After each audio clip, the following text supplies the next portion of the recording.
Friends, today I am going to teach you the whether the position of Jupiter in 12th Bhava is auspicious or inauspicious according to Vedic Jyotish. And that is why I have given the title of this video lecture Jupiter in 12th Bhava, good or bad.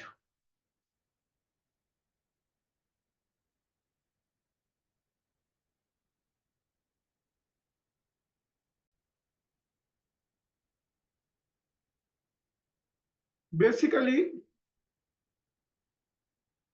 Jupiter or any planet, whether it is in auspicious bhav or inauspicious bhav,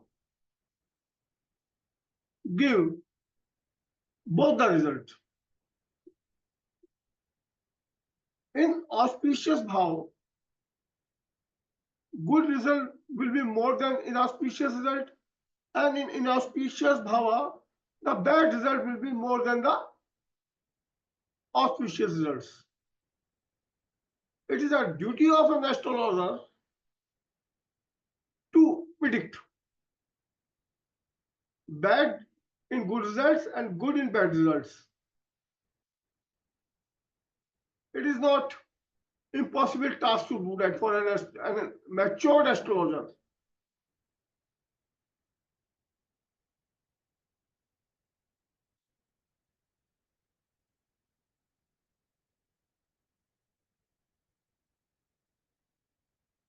In Vedic Jyotish, you cannot give definite result to any planet sitting in any bhav, and it totally depends on the complete judgment of the horoscope. Understand?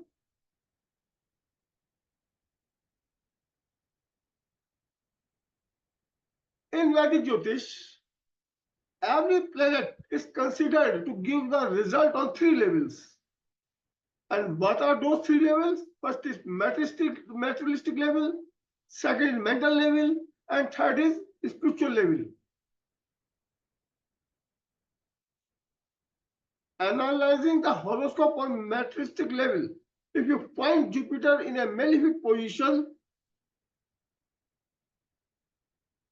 in the 12th house, in Ekadashan's chart, Shodeshan's chart, or Tishma's chart, it will prove inauspicious in terms of financial achievement,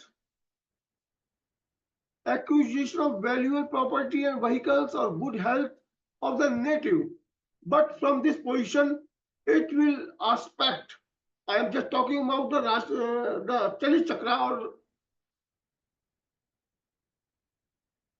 but from this position, it will aspect fourth, sixth, eighth house, and it gives protection against debt, damage of property and vehicle, or major accidents respectively.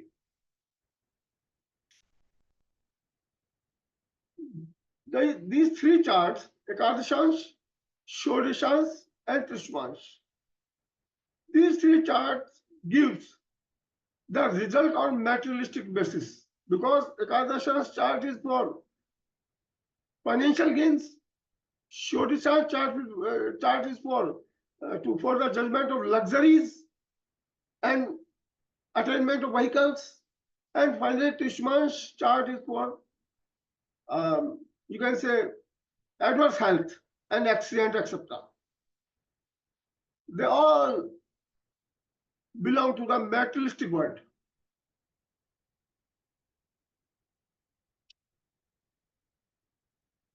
While analyzing horoscope of a native, On mental level, it is found that Jupiter is placed in 12th house and in its own or exactly sign in Kendra or Trikona of the Saptavishwan's horoscope or D27 horoscope. What I mean to say, if you are judging a horoscope and you find Jupiter in 12th bhava in Chalit Chakra and in Saptavishwan's chart, it is found when Jupiter is found in its own sign, exalted sign in Kendra or Trikona. Then in this case, Jupiter, just I am talking about the Bhav Chakra.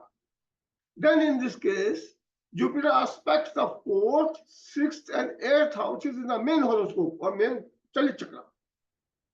It gives satisfaction to person,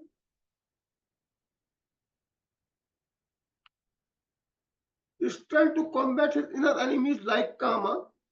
Kama means desire leading to destruction. Desires leading to destruction. Krodha, Lobh, Moh. Moh means loss of sense of judgment due to excessive affection. Mada, madness due to ego. Matsarya, jealousy. And Maya, illusion. And here it gives tendency for mystical practices as it also aspect the eighth house in the main horoscope of the person.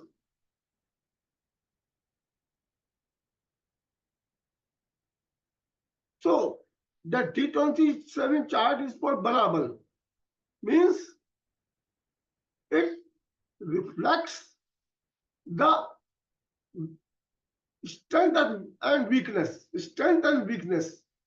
of a native.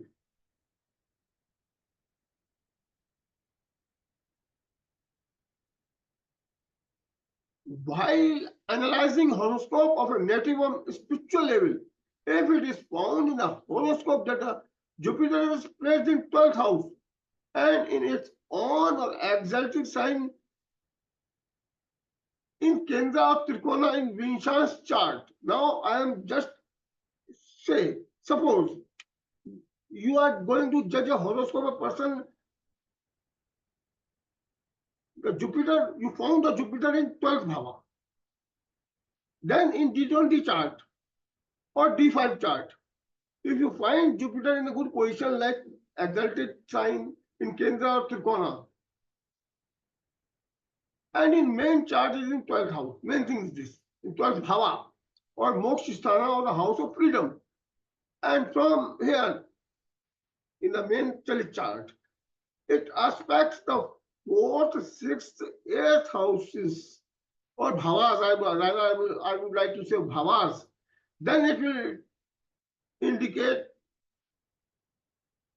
that it gives eternal bliss or spiritual happiness. Sat Chit and Ananda. Sat Chit and Ananda. Or it takes the person from person to the Satchidanand Paramatma as it aspects the fourth house, the inner joy, the spiritual happiness, the eternal bliss, the Sat Chit and Ananda. The sixth bhava is also for debts. And in terms of spirituality, it eliminates all the three major debts, Matrin, Pitrin, and Acharyarin. And this position liberates a person from the cycle of birth on earth. I'm just repeating it. And this position liberates a person from the cycle of birth on earth. As a result of aspecting the eighth bhava in Chalit Chakra, Guru takes a person from the darkness of illusion to the eternal light as Jupiter is Guru. And it removes all kind of darkness and leads one from tamasic darkness to sattvic light.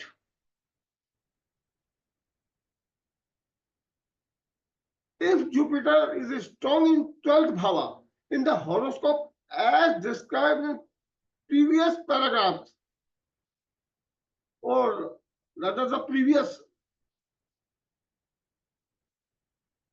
part of the lecture, then Jupiter makes the person a guru who also imparts knowledge to others.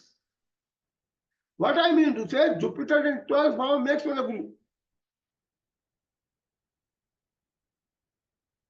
So, the person who are guru, check their horoscope, especially Kali Chakra. You will find guru in the 12th bhava.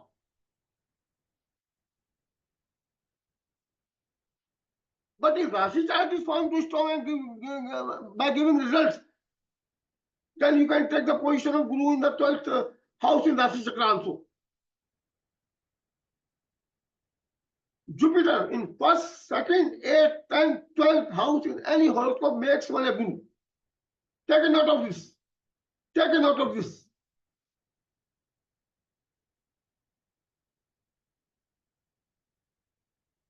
Dear students, here a little you will find a little bit of confusion. There are several YouTubers who says that the aspect should be judged in Rashi chart, where the position of planets should be taken into Bhava chart or Chali Chakra or Bhava Chakra. I'm not just talking about the serious Bhava Chali. I am just taking the Chali Chakra. They are all ignorant of aspect. I will discuss this phenomena in any of my forthcoming video lectures. But today, to understand this lecture, which I have just given, take the aspect phenomena in Chali Chakra too. This statement of mine is based on my years of decades of research into the field of Vedic Jyotish and my understanding.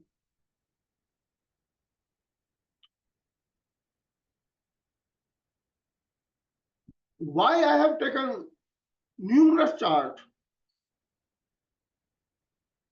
to judge the numerous divisional chart to judge the position of Jupiter. There is a dictum in Vedic Jyotish, Graha Amshkam Balam. The stand of planet depends on its position in divisional charts. Here, Amsh not only refers to Namash, but all the divisional charts. They are all Amsh. Now, dear students, I am just closing or I am just ending my lecture. Hope you will be benefited from this lecture and get the necessary insight. I will present myself before you again with a new chapter, with a new subject on Vedic Jyotish. Till then, goodbye. परमात्मा शिव एवं भगवती पार्वती आप सभी को सद्बुद्धि प्रदान करें।